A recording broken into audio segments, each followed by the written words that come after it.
Hello, good evening. It's 5:30. I'm Katie Ledger. These are the headlines. He slipped through the net. An inquiry asked how many more potential child killers are working with Britain's kids. A man is charged as an England fan is murdered in Lisbon. And the battle over the Britons being held in Tehran. More potential child killers could be working with kids because of failures in the way we screen the people who work with our children.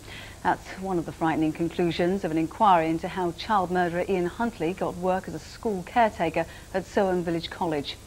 Sir Michael Bishard, who conducted the inquiry, said he discovered errors, omissions, failures and shortcomings which were deeply shocking.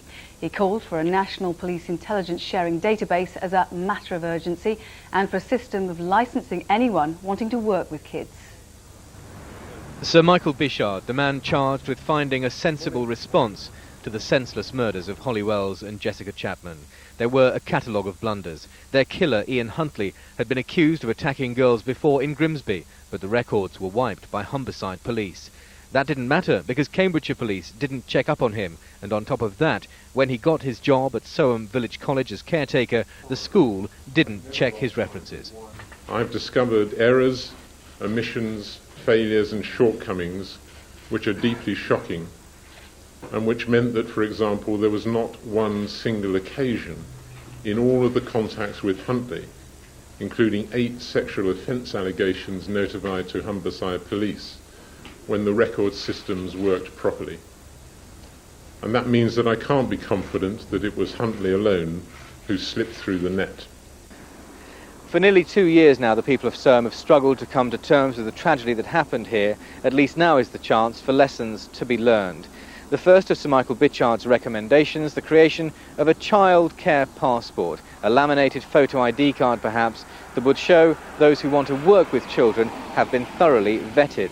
Secondly, a national intelligence database. Until now, the police have only shared information about convicted criminals, not those about whom there are grave suspicions. Sir Michael says that has to change. And lastly, schools trained to interview, to ensure that in any school there are staff trained in interviewing techniques. Sir Michael calls that the last line of defence. No longer can the historic justification of operational independence take precedence over the imperative of being able to track and deal with offenders effectively. The man who gave Ian Huntley his job told me these measures can work. And these recommendations for training, for example, for people interviewing, I would certainly welcome. The move towards a more positive vetting system hopefully would also circumvent some of the many problems which seem to have occurred in this particular case. But no resignations. Though Cambridgeshire police say they're trying to learn the lessons of what happened, Sir Michael Bishard reserved his gravest criticism for Humberside police. Ben Ando, 5 News. Police in Humberside, where Ian Huntley once lived, received the harshest criticism from the Bishard inquiry. Sir Michael said there was not one single occasion in all of the contact with Huntley when the record systems worked properly. He called on Humberside Chief Constable David Westwood to take personal responsibility for the failings in his force. Well, Home Secretary David Blunkett ordered Humberside Police Authority to suspend their Chief Constable, but Mr Westwood insisted he owed it to Holly and Jessica's parents to remain in charge of policing his region. Well, Ben Scotchbrook heard his public statement. Ben, a lot of people were very surprised David Westwood didn't actually resign today. Well, that's right, and that's because the language Sir Michael Bishard used to describe Humberside Police and its Chief Constable, David Westwood, was so scathing. The report says that it was the failures of Humberside Police to record, retain and review intelligence that led to Ian Huntley turning up in Soham effectively with a clean sheet, despite the fact that he'd already been connected with 8 serious sex crime allegations. The report said that staff here had not been trained properly and didn't know how to handle intelligence effectively. And despite the fact that David Westwood didn't take on his role as Chief Constable here until March 1999, Sir Michael Bishard said that it was David Westwood that should take personal and corporate responsibility for a host of very serious findings. Now, that wasn't bad enough. Mr Westwood's day got worse when the Home Secretary stood up in the House of Commons and called upon Humberside Police Authority to suspend David Westwood. But when he gave a police press conference this afternoon, Mr Westwood said that he hadn't yet been suspended, and until he was, he would stay on as Chief Constable. I do not seek to detract at all from the strong terms used to describe those failings identified in the report. But what matters above all is that the lessons are learnt, that the actions are taken to ensure that nothing of this nature can happen again, and that the people of Humberside have an effective and committed police force to protect their freedoms. I have made a personal commitment to do my utmost to achieve these goals. I owe it to the officers and staff of Humberside Police, to the public of Humberside, and to the families of Holly and Jessica to complete this task. Ben, how can David Westwood carry on in his job when he's been so severely criticised?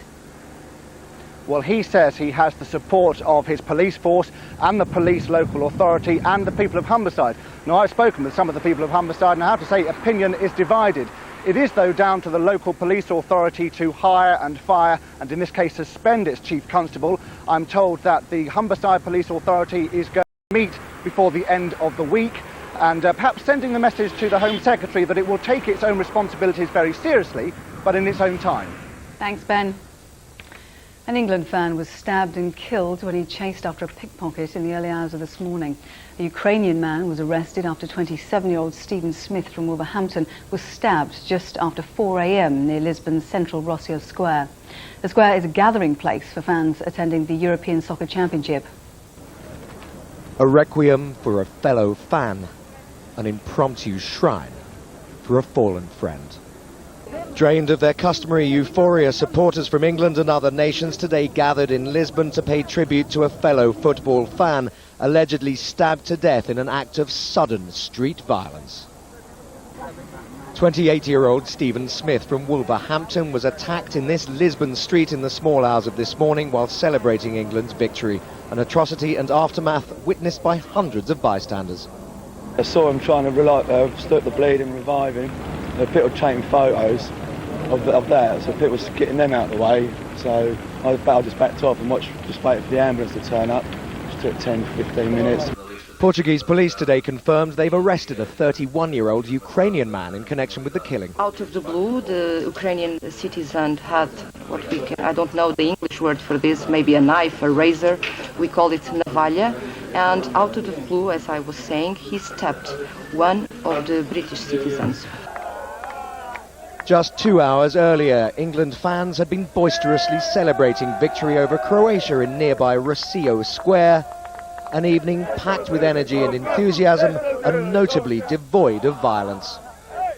Today those same fans appeared deflated and demoralised as news of the killing spread, words replaced by gesture. We're out in the streets sort of, celebrating, people even swapping shirts and all that. Had a Dutch out as well, no trouble. Then you sort of get up this morning and hear about this. It's perhaps particularly distressing that Stephen Smith should have been killed on the very day his fellow England fans did so much to win over the hearts and minds of the footballing world. Instead, England once again finds itself beset by violence and tragedy, though this time not as perpetrator, but as victim. John Gilbert, 5 News. Well, England's footballers are resting today ahead of their quarter-finals with host Portugal this Thursday. Live now to 5 sports reporter Andy Richardson. Andy, this morning's incident has very much overshadowed what should have been a big night of celebration for England fans.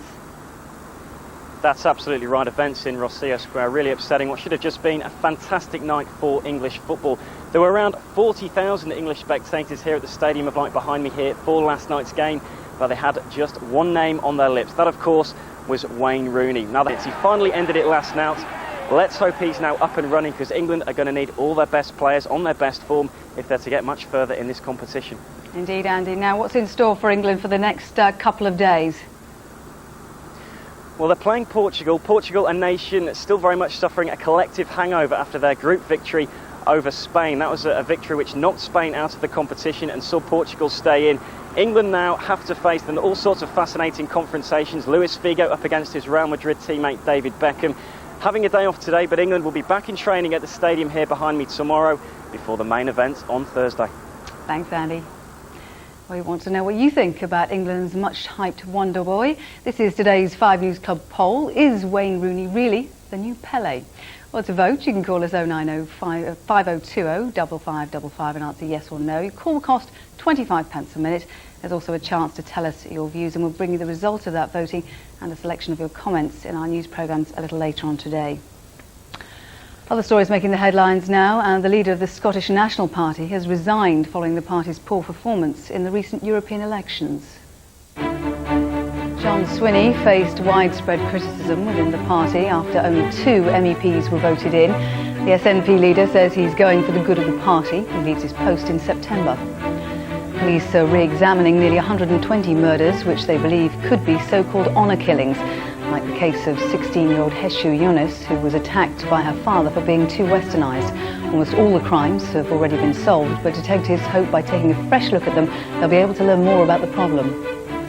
The husband of a woman whose dismembered body was found in a freezer has been arrested. 34-year-old Paul Dalton from Surrey was detained at Heathrow Airport. Tai Hui's remains were discovered in their family home in Kingston early this month. And Belgian child murderer and rapist Marc Dutroux has been sentenced to life in jail. He was found guilty of kidnapping and sexually assaulting 6 girls and of murdering 2 of them. The crime shocked the country nearly 8 years ago. Confusion tonight over the fate of 8 British servicemen being held in Iran. It's not clear if they'll face trial or if a deal can be reached to free them. The Iranian ambassador was called to the Foreign Office today to discuss their position. Tonight they are blindfolded and under guard in an Iranian prison cell. British diplomats had hoped the 8 servicemen would be set free within hours, but they're still in custody and their detention is developing into a major diplomatic crisis. The men, members of the Royal Navy and Royal Marines, were detained in the Shatt al Arab, a slither of water that leads from the city of Basra to the Sea of the Persian Gulf. It marks the international border between Iran and Iraq. The men were on board 3 small patrol craft when they were intercepted by Iranian Revolutionary Guards. Their weapons were seized. The Iranians have put on display all of their equipment and possessions. Radios, phones, watches, binoculars, GPS navigation equipment and night vision goggles are among the items which have been confiscated. My name is Chief Petty Officer Robert Webster. In the last few minutes, Iranian television has broadcast confessions from 2 of the British servicemen. I apologise, sir. I am sorry. Coalition forces regularly patrol the Shatt al Arab to try to prevent border violations and illegal smuggling. There's not been an incident like this before. Some British diplomats believe an internal power struggle in Tehran may be behind what's happening and that the hardline Revolutionary Guards may be flexing their muscles. Jack Straw has phoned Iran's Foreign Minister Kamal Karazi. The 2 men are known to get on well. However, Anglo-Iranian relations are strained at present. Britain says Iran is still building nuclear weapons at this secret plant, something Iran denies. It's possible that these British servicemen may be being used as pawns in a much bigger dispute. James Bayes, 5 News. We'll take a break in just a moment, but stay with us because coming up, quit now or die 10 years earlier. That's the shock warning to smokers. And with Britain's hopes resting on the Tiger, how did Tim Henman do on his first day at Wimbledon? All that plus the weather where you are. That's 5 News. Stay with us.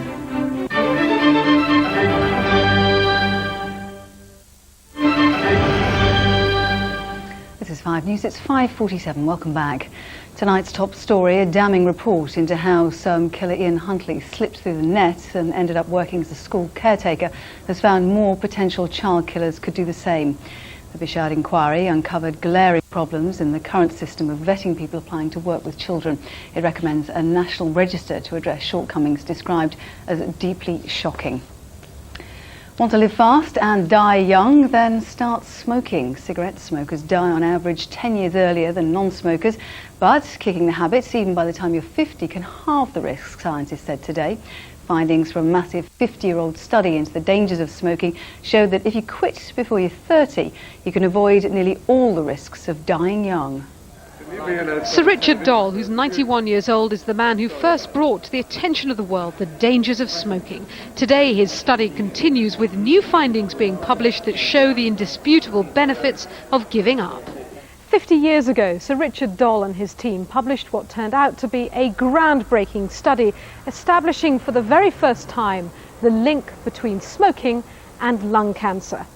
50 years on, and the study has still continued, using the same group of nearly 35,000 men whose health and smoking habits have been monitored over the decades. And still, they're learning more and more about the dangers of smoking. The research sheds more light on the benefits of quitting smoking. If you quit at 30, you'll live almost as long as a non-smoker. Quitting at 40, you gain 9 extra years of life. Giving up at 50, well, gain 6 years of life. And quitting at 60, you gain 3 more years of life. Coffin nails. Yes, that's what cigarettes are, according to the Medical Research Council. When Sir Richard's study began in the 1950s, 80% of British adults smoked. Today that figure is 26%, and Sir Richard is even more committed to persuading people to give up. So is lung cancer. What did it feel like when you made that first discovery? Oh, it was very exciting. I mean, I was quite a young research worker and I hadn't discovered anything of it really important before. And of course, going in for research, the one thing you want to do is to find something that is important, and it was really very exciting. No, I was thrilled by it. Since the study began, 100 million people worldwide have died from smoking-related disease, a devastating statistic that Sir Richard and his team want to change. Charlotte Hume, 5 News. Pakistani cricketing legend turned politician Imran Khan has divorced his wife Jemima after 9 years of marriage. A statement released today by Khan's Justice Movement party says it's a mutual decision made because his political life made it difficult for his wife to adapt to life in Pakistan. It's day 2 of the Wimbledon Tennis Championship at the All England Club in southwest London. Tim Henman has already finished his opening match of the tournament against Ruben Ramirez Hidalgo of Spain, and the British #1 started his campaign by losing his first set. Some tennis. Hope springs eternal when it comes to Tim Henman winning Wimbledon. The British #1 got a standing ovation when he arrived on centre court today for his opening match against Spain's Ruben Ramirez Hidalgo.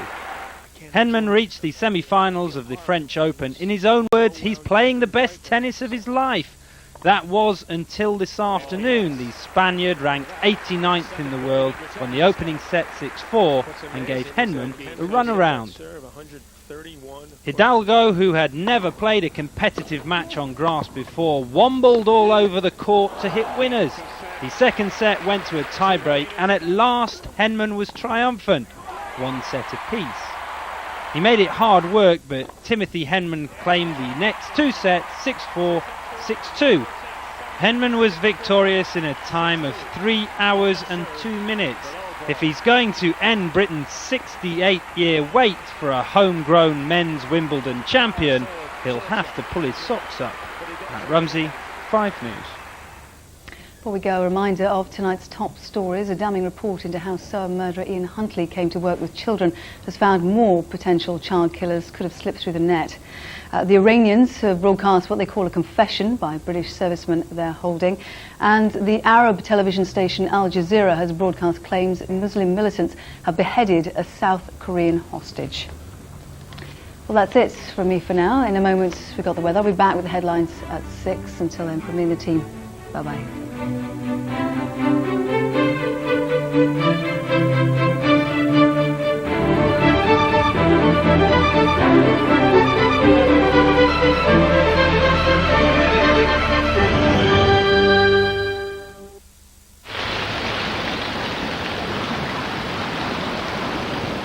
Weather, in association with Birdseye. Hello, forget going to the beach. By tomorrow you're going to be able to swim in puddles. A lot of wet weather is on its way. Low pressure over the British Isles is allowing a lot of rain to move over the country. Just as the showers clear away, some heavy rain moving in from the southwest. And that means overnight, anywhere that did clear up today, by tonight is going to be wet. Parts of Scotland are going to just escape it, but elsewhere a wet and a windy night, especially strong gusts for the southwest. Temperature-wise, dropping to about 9 degrees in the north. In the south, we're seeing a low of about 14. By tomorrow morning, temperature-wise, still not very impressive. A top temperature about 15 and a lot more rain still to come. Scotland again remaining dry, but they do deserve it. Last week was very wet there. But elsewhere, we're looking at a rainy morning and indeed a rainy afternoon, and only a slight improvement in temperatures with a high of 17 degrees around the London area. That's it from me. I'll be back later with a full outlook for the rest of the week.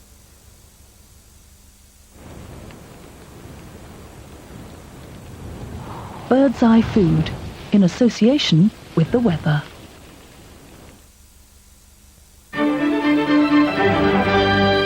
It's just before 6 o'clock. I'm Katie Ledger. A scathing report into how serial killer Ian Huntley slipped through the net has found more potential child killers could do the same. The Bishard inquiry uncovered glaring problems into the system of vetting people applying to work with children. The police officer responsible for the Soam case has rejected calls from the Home Secretary to stand down. An England fan was stabbed to death after chasing a pickpocket in Portugal today. Witnesses say Stephen Smith from Wolverhampton died after celebrating England's win over Croatia. A Ukrainian man was arrested and appeared in court. And the Arab television network Al Jazeera is reporting that Iraqi militants have beheaded a South Korean hostage. It comes just hours after reports the group had dropped demands that Seoul withdraw its troops from Iraq and not send any more security forces. That's it from me. We'll have more news here in an hour. See you then.